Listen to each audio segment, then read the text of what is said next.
Happy Canada Day, everybody. Just gonna make a little video here about my motorized bicycle. Just so happens to be Canada Day 2012, so this is the flag I put up on my clothesline to celebrate. It's huge. It's 10 feet across, and the wind is billowing a little bit. But this is not why we're here. This is why we're here. This little machine right here. Oh, let's see if I can get a good zoom on this thing. Look at that. This is my Hardly Pedalson, as I call it. It's a motorized bicycle kit that I put together. It's a 20-year-old Bush Pilot I bought in '93. I've been riding it this whole time. It's been a winter bike. It's been a commuter bike. I swapped out the shocks. There originally was no shocks. I put shocks on it. They died. I put another set of shocks on it, and they're doing okay. And then, well, I found this thing.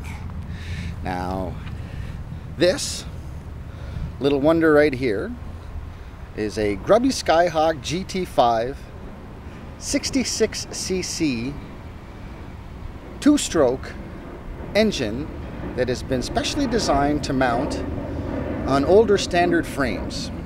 It comes with a universal kit for newer fat tubes, but they usually necessitate drilling a hole through the bottom tube over here, and I don't think that's a good idea. I'm very happy that this kit mounted right on this bike so easily. It took 10 or so hours of not too hard work. I had to plug at it a little bit. Oh, forgot to shut off the pitcock. Very important. If you don't shut off the pitcock, this little doodad right here, you will get a big gas mess. But this is not why I'm making the video. I'm not going to go over every detail of this little machine. There are several other videos on YouTube that address just about everything else. But nobody really made any mention of what has been giving me the most maintenance issues, which is vibrations. Now, this little motor puts out a lot of vibrations. I'm going to just pan around so you guys can see everything that's going on here, but mostly it's vibrations. The biggest problem with this thing is that when it's running, it rattles, it shakes, it vibrates, and nuts and bolts come loose. I've had to retighten seat post bolts. I've had to retighten just about everything. The pedal almost fell off. If anybody here watching this knows anything about bicycles, you know that it takes a special tool to remove these pedals. They're pressed on when you bolt it on, and you need a puller. Well, the vibrations took the nut out, and I almost lost my pedals. I mean, I almost lost this pedal right here, which you know, was kind of like freaking me out. So it's very important when you're driving this thing on a regular basis to check the nuts and bolts. If you read the instructions, you can get many different instructions online, or ones you get with the motor. It'll tell you that you need to tighten stuff. You do need to read the instructions, and you do need to retighten just about everything. Everything's come loose on this bike. This used to be a mirror holder. I had an accident. The mirror got kind of busticated, so oop, see, this used to be for the mirror. It's gone. It's busted. I got rid of it. Had an accident. It was pretty serious. No real damage though. But yeah, the neck bolts have come loose. The mounting nuts and bolts that come with the kit came loose. The gas tank regularly comes loose. So you should invest in a little bit of thread lock, which is what I've done. I've got some thread lock, and every so often when things start to come loose, I put some thread lock on so that so the stuff doesn't come loose. Got some lights on here.